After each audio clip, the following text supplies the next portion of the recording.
Assalamualaikum warahmatullahi wabarakatuh.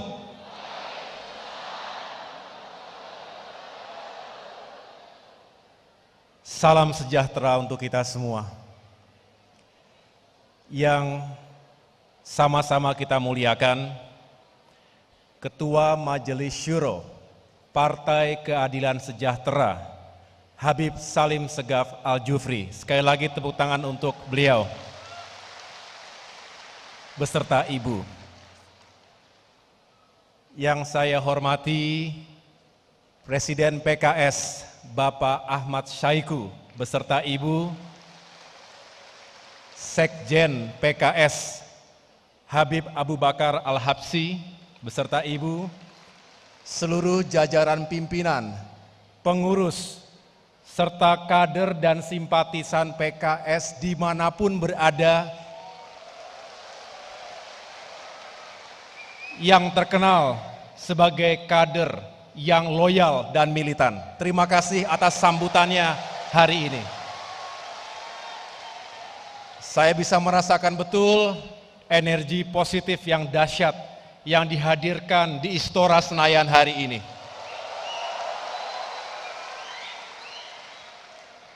Yang saya hormati pula para tamu undangan, para tokoh yang juga telah berkenan hadir, tentunya terutama dari Partai Nasdem, Bapak Ahmad Ali sebagai Wakil Ketua Umum.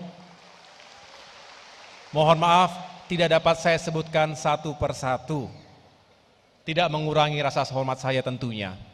Dan marilah Bapak Ibu sekalian, kita berikan tepuk tangan sekeras-kerasnya kepada yang kita cintai dan banggakan, calon Presiden Republik Indonesia, Saudara Anies Rashid Baswedan beserta Ibu.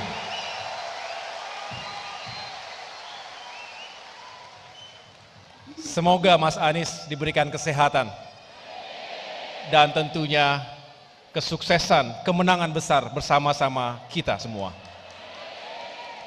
Yang juga kami muliakan tentunya Wakil Presiden Republik Indonesia ke-10 dan ke-12, Bapak bangsa kita semua, Bapak Yusuf Kala.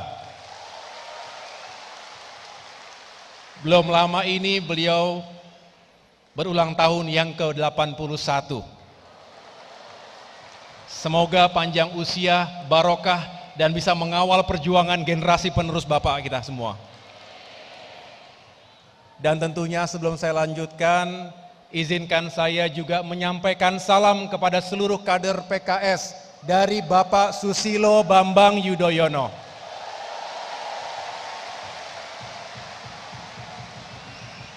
Mohon maaf, tidak bisa hadir secara langsung, saat ini beliau berada di Pacitan. Tetapi doa dan ucapan selamat mengiringi kebersamaan kita semuanya. Saya tidak sendirian, saya hadir bersama jajaran pimpinan dan pengurus Partai Demokrat. Saya mohon berdiri, ada Sekjen, ada Ketua Fraksi DPR RI, dan teman-teman lainnya.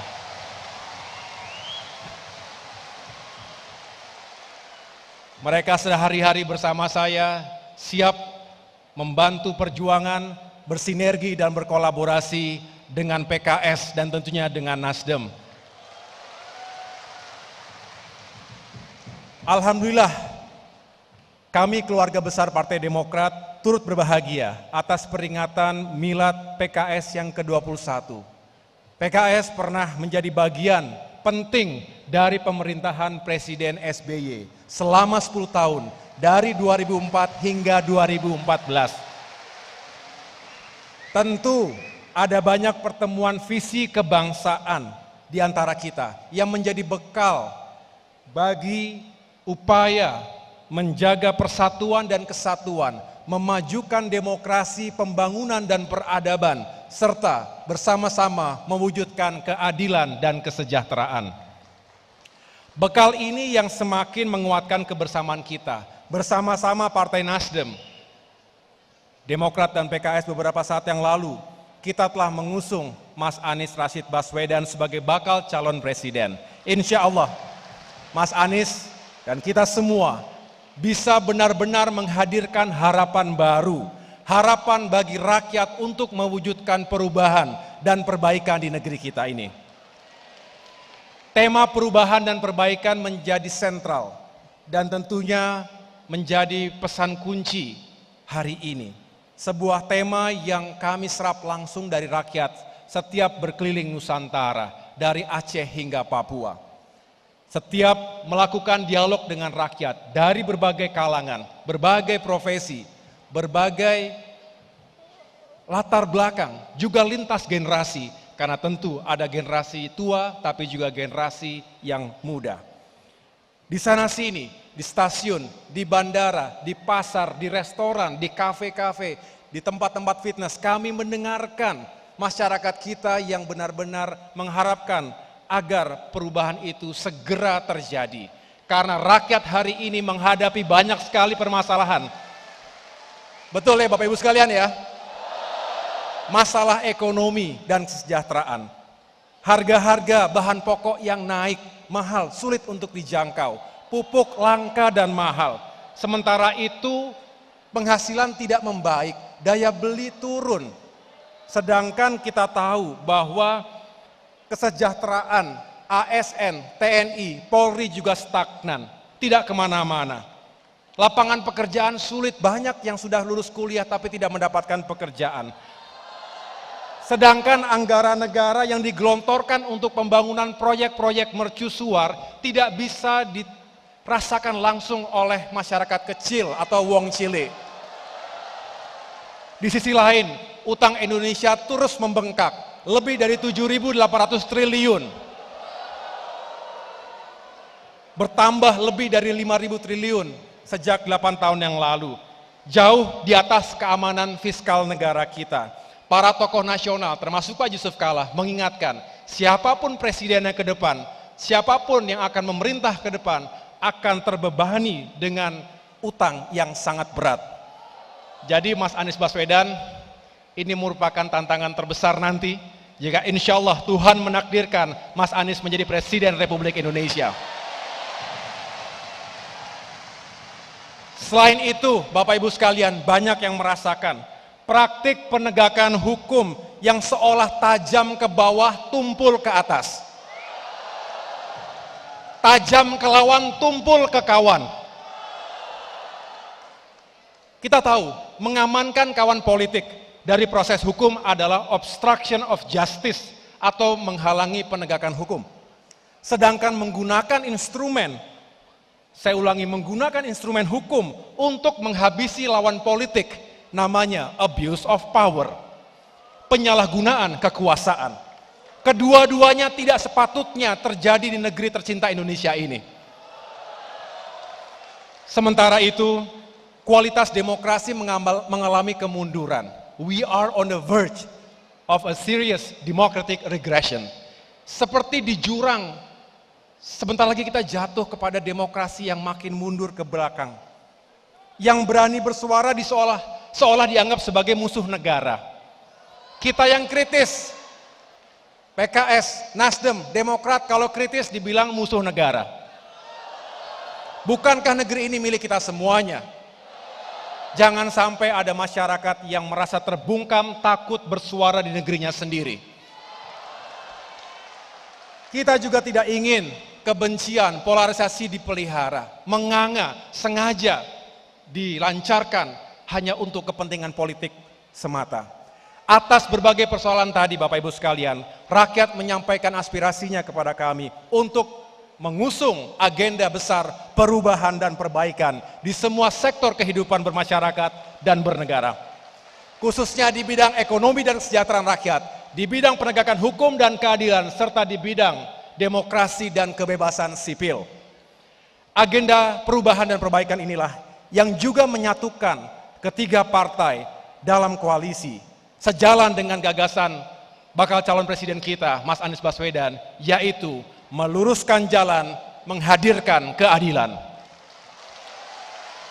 Untuk itu, kepada para sahabat sekalian, Demokrat tentu mengajak kita semua menghadirkan solusi yang efektif untuk perbaikan, terutama kebijakan ekonomi dan fiskal, yang tepat, yang adil, yang berorientasi pada peningkatan kesejahteraan rakyat.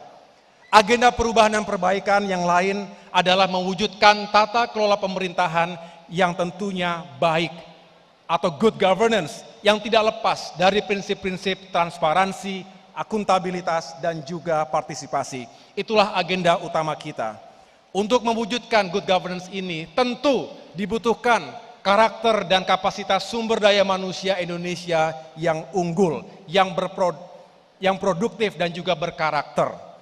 Hari ini adalah hari yang tepat, tanggal 20 Mei 2023, untuk kita kembali ke kitoh cita-cita kemerdekaan Indonesia, yaitu mencerdaskan kehidupan bangsa, utamanya generasi muda, generasi milenial, generasi Z yang jumlahnya semakin besar dari waktu ke waktu.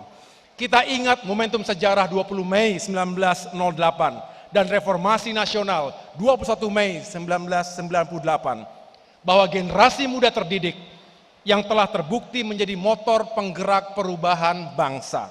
Mudah-mudahan generasi muda hari ini juga menjadi motor penggerak perubahan dan perbaikan untuk Indonesia yang semakin baik ke depan. 2024, 2045 dan selanjutnya. Karena itu Bapak Ibu sekalian, sudah sepatutnya kita mengutamakan pembangunan manusia dibandingkan pembangunan yang sifatnya serba benda. Pembangunan infrastruktur itu penting, dibutuhkan, tetapi jangan sampai menomor sekiankan pembangunan manusia. Indeks pembangunan manusia, Human Development Index, mengatakan utamakan pendidikan, kesehatan, dan juga kesejahteraan. Kalau tadi Presiden PKS, singkatan PKS, ya sama, menjadi pintar, menjadi kaya, menjadi sehat. Jadi PKS sudah pada poros yang sangat tepat untuk mewujudkan ketiga elemen utama manusia tadi. Jadi kalau kita bisa meningkatkan SDM-nya, tentu kita bisa meningkatkan pembangunan yang lebih berkualitas lagi. Termasuk jika SDM-nya maju, maka negaranya juga akan semakin maju. Bapak Ibu yang saya muliakan, pintu untuk melakukan perubahan dan perbaikan tadi terbuka dalam pemilu 2024 mendatang. Itulah momentum terbaik 5 tahunan bagi rakyat Indonesia untuk menentukan nasibnya sendiri. Kita tentu berharap pemilu 2024 berlangsung secara aman, damai, jujur, adil, dan demokratis. Dan kita berharap para penyelenggara pemilu yang kami muliakan benar-benar bisa bersikap netral dan independen. Tidak partisan.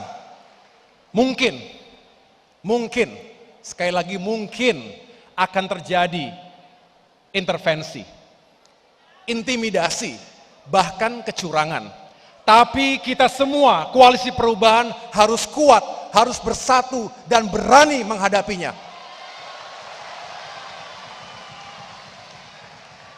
Who dares wins. Siapa yang berani akan menang. Tapi keberanian tidak lahir begitu saja. Keberanian lahir dari hati yang bersih, tulus, dan ikhlas. Oleh karena itu, kami hormat dan mengucapkan terima kasih kepada Ketua Majelis Syuro PKS, Habib Salim Segaf Al-Jufri, yang baru saja kemarin, mengingatkan kita semua bahwa segala keberhasilan itu terletak pada hati yang bersih. Berikhtiarlah dengan tulus dan ikhlas, berkompetisilah dengan sehat, dengan tetap mengutamakan persatuan dan keutuhan bangsa. Mudah-mudahan saya tidak salah mengutip kalimat bijak beliau pada sholat Jumat kemarin. Akhirnya, kami sekali lagi mengucapkan Dirgahayu PKS. Semoga di usianya yang ke-21 tahun ini, PKS semakin maju dan sukses. Mari bersama-sama kita gelorakan, kita bangkitkan energi perubahan dan perbaikan ini. Dan akhirnya saya ingin menutup dengan pantun. Karena tadi saya dibisik oleh Sespri, jangan sampai lupa pantunnya. Karena Presiden PKS itu ahli pantun.